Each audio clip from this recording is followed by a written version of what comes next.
Hello there, advanced research and writing students. Welcome back to yet another fun-filled week of wonderful activities and remote learning in our class.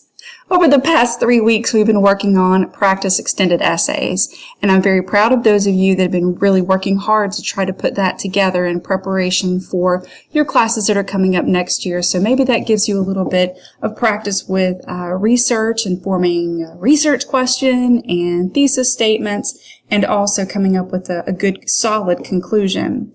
So this week I'd like to wrap that up. So let's take a look at the just two assignments that you're going to be doing this week.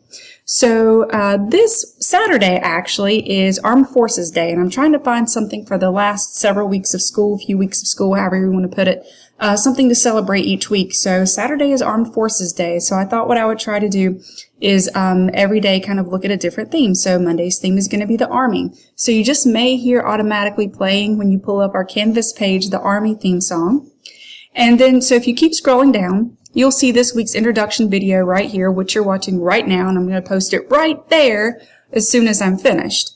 And this is just going to be a short video, maybe somewhere between 5 to 8 minutes. And then the first assignment you'll see is right here. So this is actually a required discussion post. I know in the past I've just been using discussion posts for any general questions. And please email me any questions, and you can even toss in some general questions if you have those. But this is actually something about your practice extended essay. So if you will click on the assignment link there, it takes you directly to our discussion post. So let's take a look at that. So for our discussion post, I'm only asking you guys to make one original comment and one reply to a post, and that's going to be due by Sunday, May the 17th at 11:59 p.m. So you have the whole week to do that. And it should be pretty simple, but it's actually a 3-part prompt for the original post, and then just a simple reply to someone else's post would be great. So let's go over what the expectations are for the original post. So please answer all 3 of these components. You can either number them 1, 2, and 3 just to make them clear. That might help.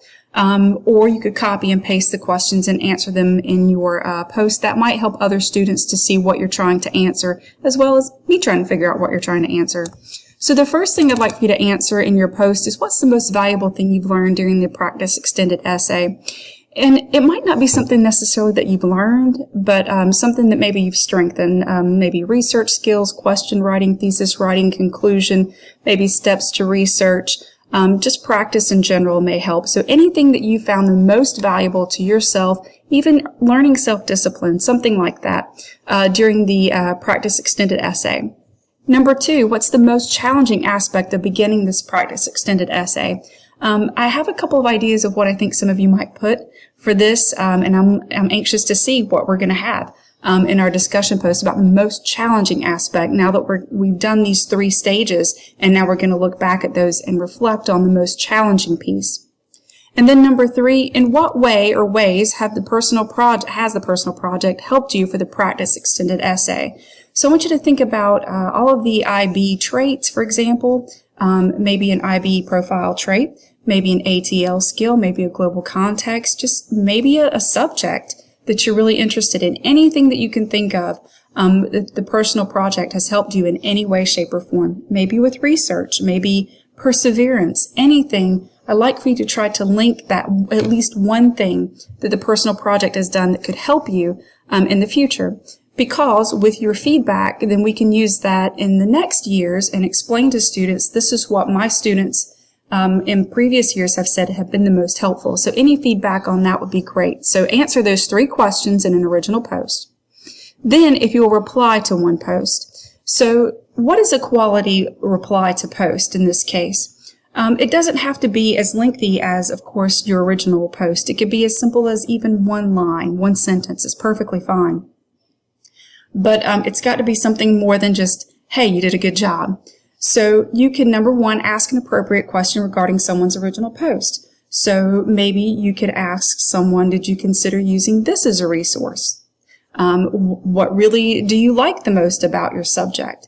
So you could ask for clarification, ask for further information. Number 2, you could provide supportive feedback and ideas. You could say, hey, I know some resources that might help you, or I've seen this video, or have you thought about looking at this subject guide because that's mine, and really what you're talking about is my subject.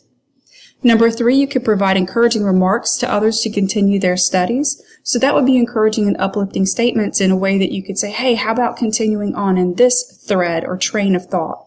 And you could absolutely be encouraging people to continue on with their studies.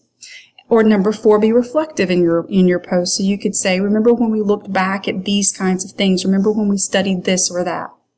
Or I don't want to limit you guys in your post, so you can provide other replies that are appropriate if you could think of something else depending on the comments and the posts that are generated.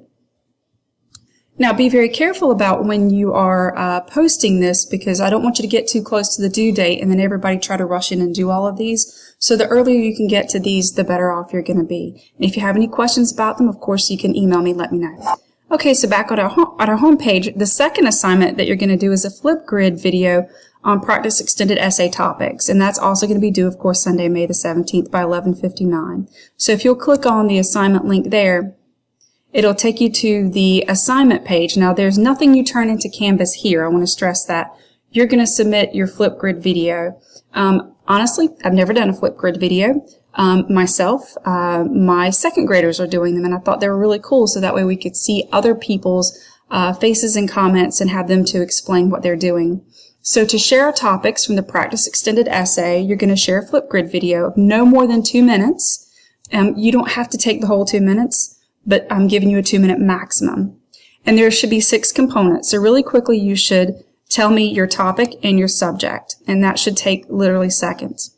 Then explain your methodology. So you can explain your resources or the approach that you use. Maybe you used case studies. Maybe the most important resource that you have. So if you found some statistics, for example. And so that should not take too awfully long. Your research question, of course, I'd like for you to tell us what your research question is, the one that you'd actually written and developed as we are going through these stages of the practice extended essay. Then I'd like for you to share your thesis, because that's going to go along with your research question, and that's going to be your argument. And then lastly, your conclusion. So based on the preliminary and a little bit of extra research, so what is your conclusion at this point to your thesis statement and to your research question? So really you're answering the research question and thesis statement there in your conclusion. And you should have already had all of this, of course, done in stages 1, 2, and 3. So really all you're doing now is just putting together a nice, well-developed 2-minute or less presentation. Now, this is supposed to be a quality assignment, so what I'm asking you guys to do is to sound like you know what you're talking about. So you may want to jot down what you're actually going to say, or even practice recording yourself, because that is part of the quality submission, of course. I have to be able to identify these 6 components, and that's how you're going to get graded, so to speak, with feedback. So you have to meet those 6 components for a full quality submission. So make sure that you could speak clearly, that you identify those 6 topics or components in your 2-minute or less presentation. So if you've never done a Flipgrid before, it's pretty simple, I think. You click on this right here, and then here you're going to, of course, join with your school email, so you can log in with Microsoft. And so I'm hoping the same thing happens for you guys. And so that's my account, my email address, and it should be able to take you directly to Flipgrid. So if everything works out well, this is the page you'll see. You'll see here the directions for that. And then what you do is you click on this giant white plus and the green circle right here. And so then you'll be ready to add your video. So when you click on that big plus, you have to make sure you click Flipgrid wants to use your microphone and your camera, so allow that. And hopefully yours will work. Mine probably isn't working because I'm already using that to make this video, but you should be able to go right in and just start recording. Now it'll ask you to record your video, and then it will let you play it back, and then you'll be able to save that. So be sure you're clicking all the buttons, and if you have any questions, send me an email. I'll be happy to try to walk you through it. And that's it. So this is actually more of a 10-minute video to go through what we're doing this week, just these 2 assignments. And so I hope you guys have a wonderful week. I'm going to end up with our course contact information right here From Miss Klein, she is officially on maternity leave, so we're all wishing her well and a speedy return as soon as she can. But you can also, of course, send me an email. I'm available 8 to 2 to answer emails. And of course, if you have any questions, just let me know. I hope you guys have a wonderful week.